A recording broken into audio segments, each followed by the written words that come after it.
नमस्कार, मैं हूं गोविंद। हमारे इस खास कार्यक्रम हमारे शहर हमारे लोग में आपका स्वागत है।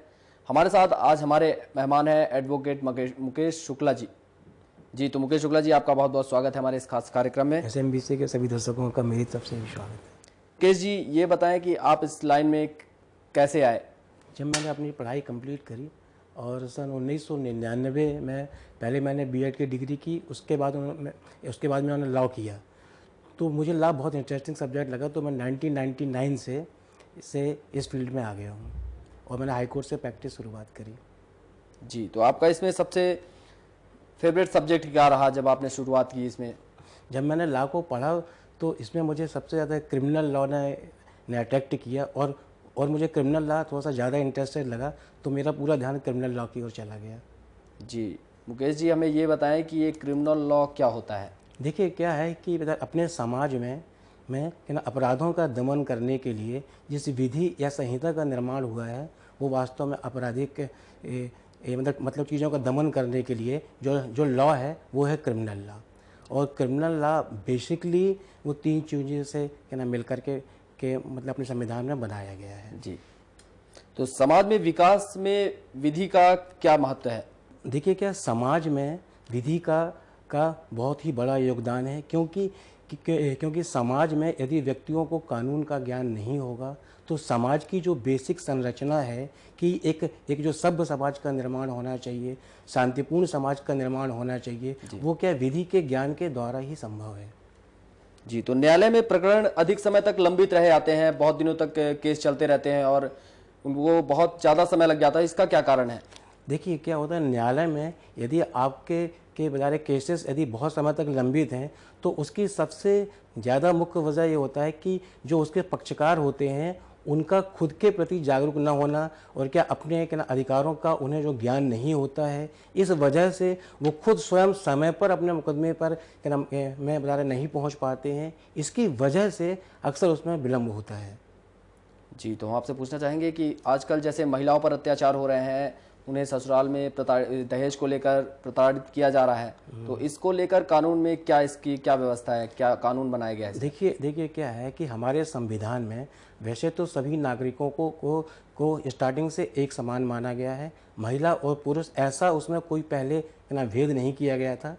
पर क्या आजकल का जो सामाजिक परिदृश्य है काफ़ी समय से, तो उसको देखते हुए भारतीय संविधान में ऐसी बहुत सारी व्यवस्थाएं की गई हैं जो कि आपके महिलाओं के हितों में है।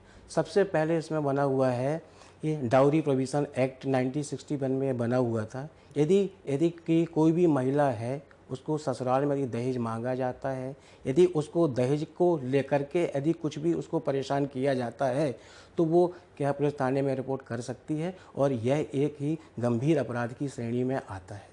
जी, तो और क्या क्या व्यवस्था है, इसको रोका कैसे जा सकता है? इस देखिए, जैसे क्या है प्रताड़ना को दहेज, किस तरह से रोका जा सकता है? देखिए क्या है दहेज वास्तव में एक बता रहे मुख्यतः क्या सामाजिक बुराई है दहेज। और इस सामाजिक बुराई को रोकने के लिए कानूनी प्रक्रिया का इंतजाम किया गया है। इसमें भारतीय दंड संहिता में एक सेक्शन बनाई गई है 498A। यदि कोई भी महिला को उसके ससुराल वाले दहेज को लेकर के यदि प्रताड़ित करते हैं, उसके कोई भी रिश्तेदार जो कि उस घर में निवास करते हैं, उसके मतलब उसके देवर भी हो सकते हैं और उसकी जेठानी भी हो सकती है, सभी के खिलाफ यदि वो महिला रिपोर्ट करेगी तो उसके खिलाफ कानूनी कार्रवाई होगी। तो इससे धीरे धीरे इस क्या बुराई पे थोड़ा बहुत अंकुश पाया जा सकता है।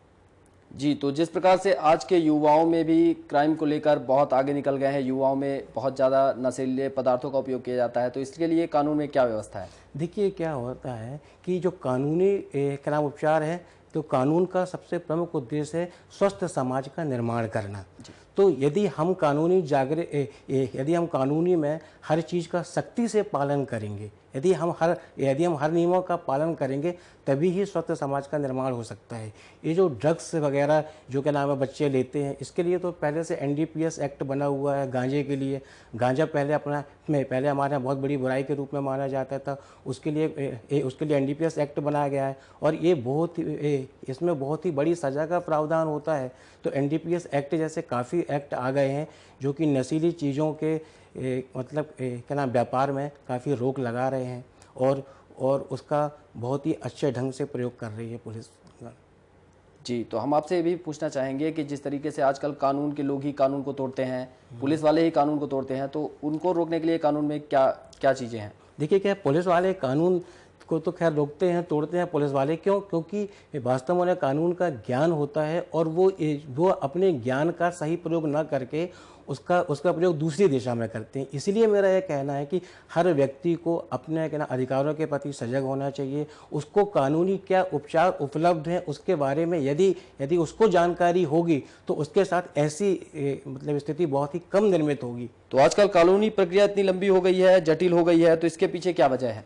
देखिए सबसे पहली बात है कि क्या है कि आजकल मतलब क्या न्यायालयों की जो संख्या है वो वास्तव में बहुत कम है और क्या मुकदमों की संख्या बहुत ही ज़्यादा हो चुकी है। अब आप देख लीजिए, हमारा मध्य प्रदेश हाई कोर्ट है, इसमें बहुत ज़्यादा हाई कोर्ट के बता रहे जितने जजेस हैं 42 सीट्स हैं उसमें, और जबकि आज की डेट में हम लोग रोज़ स्वयं देख रहे हैं कि 550 से 600 केस रोज़ कोर्ट में फाइल किए जाते हैं और मुश्किल से 22 से 23 जजेस सुनते हैं। तो क्या है, कानूनी बता रहे जब तक क्या है कि आपके कोर्टों की संख्या में वृद्धि नहीं होगी, जजेस की संख्या में वृद्धि नहीं की जाएगी, तब तक इसका कोई उपचार उपलब्ध नहीं है। जी, तो डोमेस्टिक वायलेंस एक्ट क्या है, इसके बारे में कुछ बताएं। देखिए डोमेस्टिक वायलेंस एक्ट ये है कि इसको क्या सन 2005 में बनाया गया था, जो कि घरेलू हिंसा महिलाओं के साथ होती है, बात बात में उन्हें प्रताड़ित किया जाता है।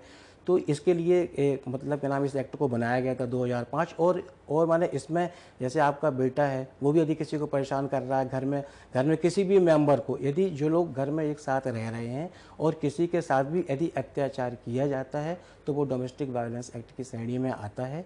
आप उसमें कंप्लेंट करेंगे, उस शख्स के खिलाफ कानूनी कार्रवाई होगी। जी मुकेश जी, एक चीज़ और हम आपसे पूछना चाहेंगे कि आजकल लोगों को कानून की जानकारी होनी चाहिए, ये क्यों आवश्यक है? देखिए क्या है कि भारतीय संविधान की तो जानकारी होना इसलिए बहुत ही आवश्यक है। क्यों? क्योंकि देखिए अपने कानून का जो सबसे क्या नाम प्रथम सिद्धांत है कानून का, उसमें कहा गया है कि हर नागरिक के लिए विधि की भूल माफ़ नहीं होती है, तथ्यों की भूल माफ़ हो सकती है।